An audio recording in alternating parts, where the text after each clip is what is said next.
Hi there, welcome to the Schwowin's Nest. I'm so glad you could join me today. I'm creating 2 Trash to Treasure DIYs using glass. This is a challenge hosted by MomDas Life Handmade, and her co-host is Sonia over at Domestic Diva. Our challenge is to create something useful with glass. I'm starting out with this Crown Royal whiskey bottle, and these labels are really hard to get off. I had them soaking in water for a really long time. They still wouldn't come off, so I'm using this little handy dandy tool scraper that I picked up at my Dollar Tree. You guys in the States have had these kinds of tools for a long time, but we're just starting to get all the neat things. So I was super excited when I saw these. I grabbed 2 of them and they are just amazing to get all sorts of things cleaned and scraped off. Just be careful with the razor. I did end up cutting myself the first time I used this, so you'll see a band-aid on one of my fingers shortly. I like to use 100% acetone to remove any of the residue from the stickers, and I also use it just to clean the glass to make sure that the paint will stick. Okay, so here's the finger with the band-aid on it.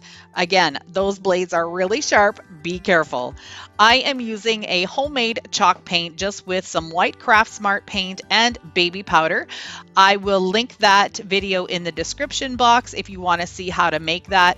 I use that homemade chalk paint on small decor items and raw wood. It works really well and the coverage is amazing.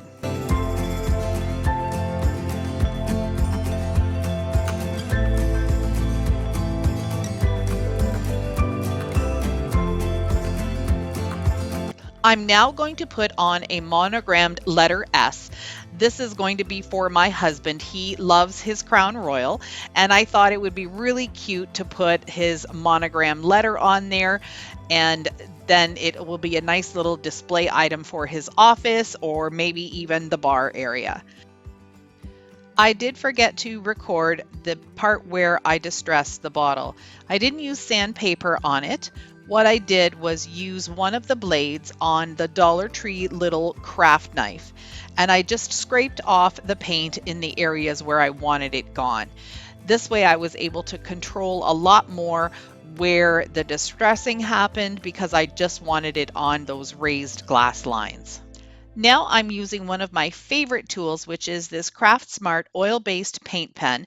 They are available at Michael's. You can get other oil-based paint pens at different stores as well, but this is just the one that I've come to use and love.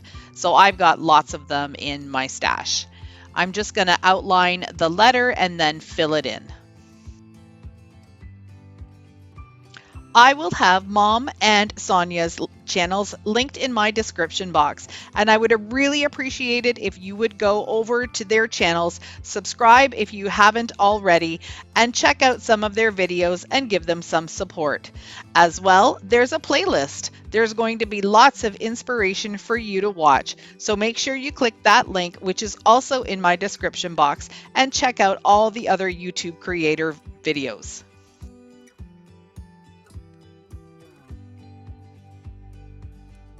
For this project, I'm going to be putting a layer of matte Mod Podge all over the paint. I want it to stay on the jar. This is something that I'm going to keep. I'm really proud of this one, and I really love the way it looks. So I'm going to definitely be displaying this in my home.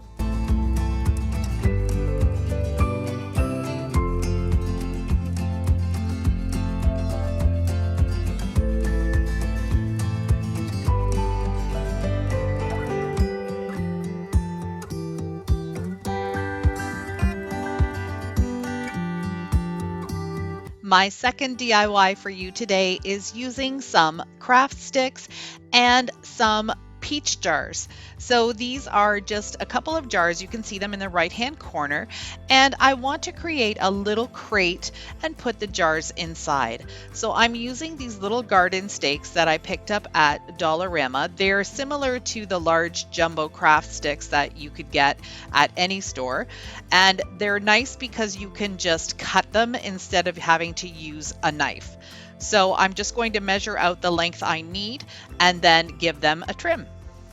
I'm basically using the length of the garden stake without the little tip on it, but the width is going to be determined by the jar. So these jars are quite fat, so it looks like I'm going to need at least 4 across the bottom to make it fit. The next thing that I'm going to do is just take little pieces of craft sticks that I have left over in my stash, mark them off, and then hot glue them together so I have a support for the 4 pieces across the bottom. For the sides, I'm going to be using 3 rows of craft sticks, and I'm going to do the same thing on the outer edges. I'm going to take another small piece of craft stick and cut it to length so I can hold those 3 together. I'm simply going to use my hot glue gun to put all of these pieces together. I've made 1 bottom and 2 long sides. Then I'm going to need to work on the 2 short sides.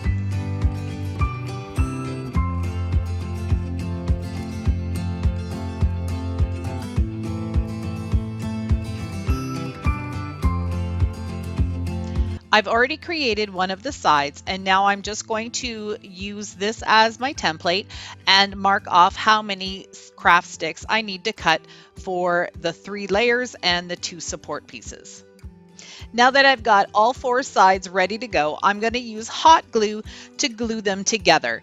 They're going to be a little off, but that's okay. It's a rustic little crate, little basket, and it doesn't need to be perfect. I'm going to give the inside and the out some white chalk paint. And again, this is the DIY chalk paint that I spoke of earlier. And again, I will link that video in my description box below. This chalk paint recipe is amazing. It turns regular everyday craft paint into a really nice thick chalk paint that has amazing coverage. So you can do this with any acrylic paint that you have. You can do it with latex paint. I've done that as well. It just really does a fantastic job. While the crate dries, I'm going to work on the jars. I have this really thin double-sided tape that came from the Dollar Tree, and I'm going to just mark 3 lines around because I want to paint 2 white stripes near the top of the jars.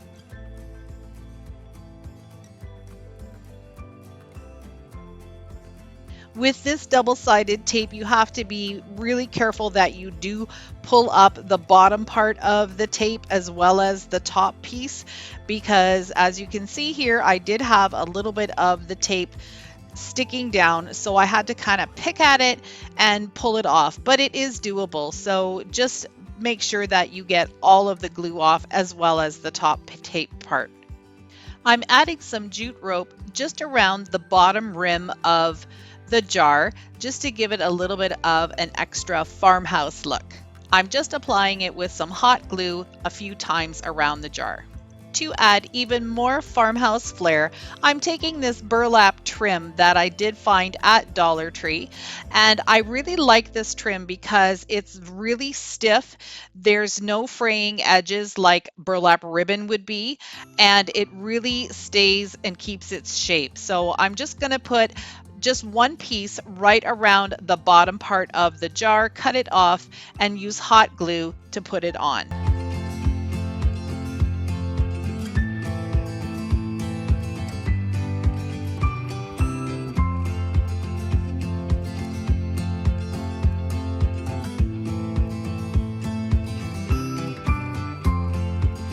When I'm doing DIYs, they're always evolving. At the very beginning, I didn't think I was going to use the lids, but then I decided that it would look kind of cute to have some lids on them and even some knobs. So I rummaged around in my stash and I did find some little drawer pulls, and I'm going to end up gluing those on and then giving the lids a couple coats of white chalk paint.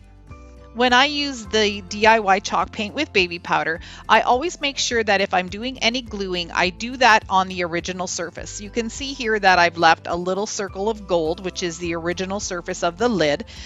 I have just found that if I use hot glue on the chalk paint, it does tend to fall off. And I think it just might have something to do with the baby powder texture. But anyway, that's just a tip for you. If you are using DIY chalk paint with baby powder and you need to glue something, do the gluing first on the original surface.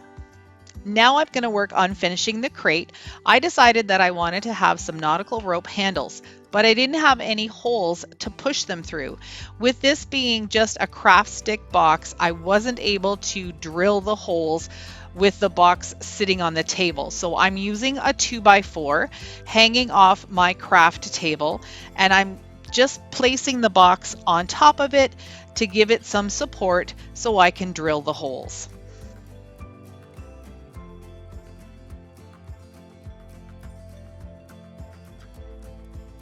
I'm going to take the nautical rope and thread it from the outside in and then tie a knot on each side. So the handle is on the outside and the knots are on the inside.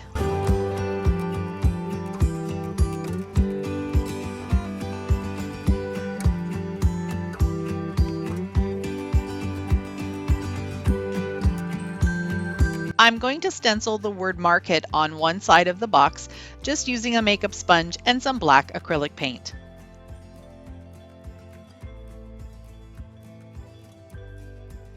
The last thing I'm going to do is use some of this bare dark wax and a nice soft cloth and just antique the crate using just a little bit of wax just to give it more of a dirty and aged look.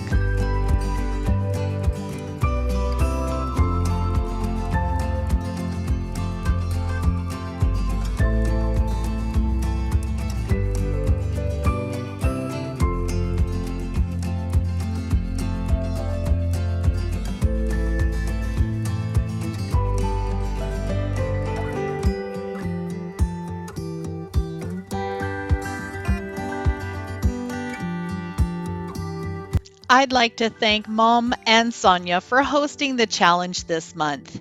I really had a great time creating some useful glass DIYs.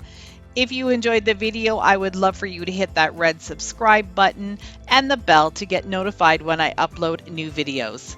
See you in the next one.